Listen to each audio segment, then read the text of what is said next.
For the last 50 years, if scientists wanted to study human behavior, they'd recruit actual humans. Researchers ran surveys and experiments and economic games with real participants, trying to understand how do people cooperate? How do they compete and argue and vote and make decisions? It was slow, it was expensive, and it was messy, but it worked because the data came from real people. What if that entire process is about to become obsolete? Because today, instead of studying real people, we might want to simulate them. Not with crude computer models or statistical tricks, but with large language models trained on enormous amounts of human writing. These models have absorbed patterns from millions of conversations and articles and debates, and they've become able to produce answers that sound exactly like something a human might say because of that training. So the idea goes like this. Instead of recruiting 10,000 human participants for an experiment, why not ask an AI to generate 10,000 synthetic human participants? Psychologists could test theories instantly. Economists could simulate markets. Political scientists could model voter behavior without running massive surveys. What could go wrong, right?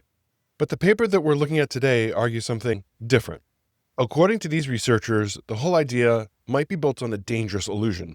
Because when scientists test whether these AI's agents behave like humans, the experiments themselves are fooling us. And once you see why, it's going to change how you think about AI simulations. To understand the problem, we have to start with how researchers run these experiments now.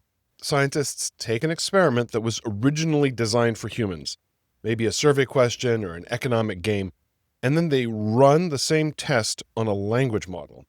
Then they compare the results. If the model produces responses that look roughly similar to the human responses, the researchers conclude that the model behaves like humans. Once that box is checked, they start running new experiments using only the AI agents. If the model behaves like humans in one test, it's probably going to behave like the humans in others, right? But that assumption is right where the trouble begins. So we're going to go into the paper itself, called "This Human Study Did Not Involve Human Subjects," which is aptly named. It's a little bit short on visualizations, which I like to show on this channel, but here's figure 1 from the paper, and this visualizes the logic behind the approach. On the left side is something called D-share.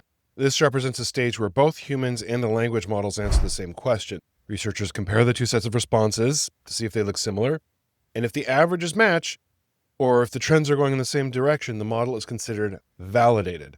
And then it moves to the right side, where we see another data set labeled DLLM, and this stage is containing only AI-generated responses. No humans are involved.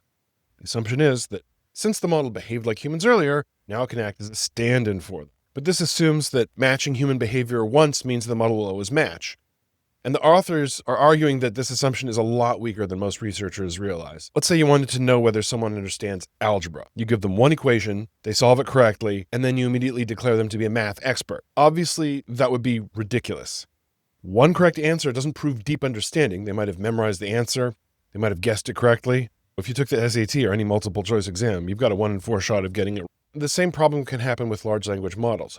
Just because a model produces human-like responses doesn't mean it actually understands the psychological processes behind those responses. It might just be good at imitating. And that brings us to the first major concern that's raised in the paper, which is called training data leakage. Large language models are trained on mind-boggling amounts of text and books and articles and forums and websites and more. Somewhere inside of that massive training data set, there may already be descriptions of classic psychology experiments or survey questions or behavioral games. And if that's the case, then when the researchers run those experiments on the model might already know what the typical human responses look like, not because it understands the experiments, but because it's been trained on something similar in the past. The gig is up, and verifying whether this leakage has happened is incredibly difficult because the training data sets for modern language models are very large and opaque. But even if we assume that there's no training leakage, another problem appears immediately. The human data used for comparison might not be as reliable as we think. Behavioral science experiments rely on small samples of participants.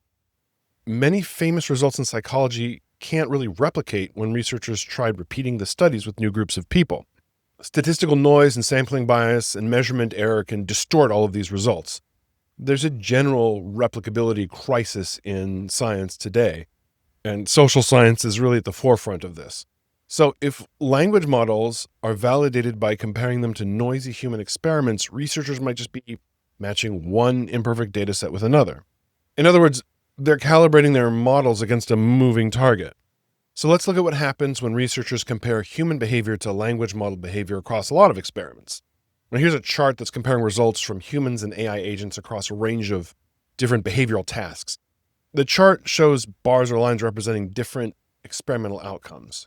I've made my own figure here. That's what they were discovering is that there's a response homogenization. Sometimes AI will exaggerate the effect of survey results. It can produce much stronger reactions than humans do. Other times the model dampens the effect, widens the bell curve of answers, which is sort of a weaker response to a particular question. And sometimes it just predicts the opposite. Now we see it will still converge roughly on where the humans are answering, but the variation can vary greatly compared to human results. Basically, human populations are very diverse. When you ask a large group of people a controversial question, you're going to see a lot of widespread of answers. Some people strongly agree, others strongly disagree, but language models tend to generate responses that cluster right in the middle. A lot of social phenomena like political polarization, cultural conflict, or market behavior depend on the fact that people disagree very strongly with one another.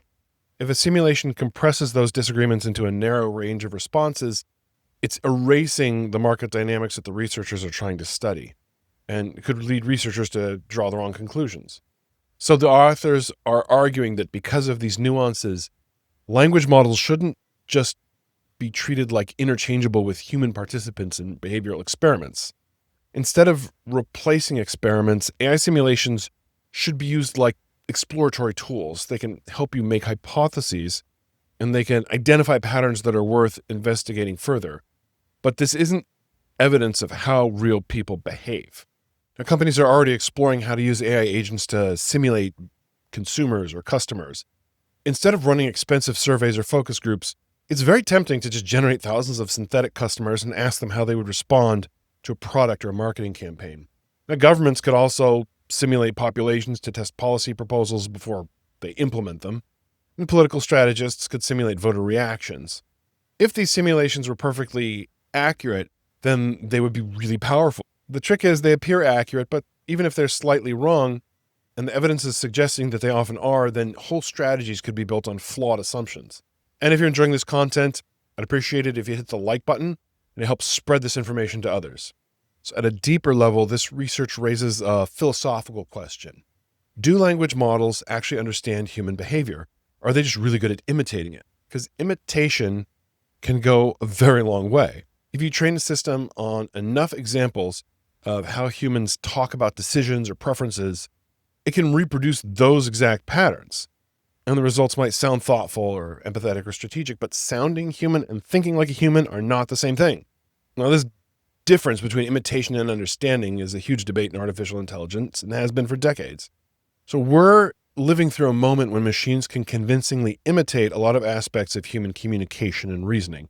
That's pretty remarkable. Just a few years ago, the idea that a computer could generate realistic survey responses or participate in economic games would have sounded like science fiction. Now it's routine, but the power of these systems makes it easy to overinterpret what they're doing. If a simulation looks realistic, we're tempted to assume it reflects reality. The lesson of this paper is that we should be more careful because similarity is not the same as equivalence. Looking human is not the same as being human, and if we blur that distinction, we're risking building scientific theories and maybe even politics on foundations that are not solid. But if we treat simulations like substitutes for reality without proper validation, we could discover that our own models of human behavior are just reflections of patterns and languages, not of humanity itself. If you want to learn more about using AI to solve your problems, check out aicapitalist.biz and we'll talk business.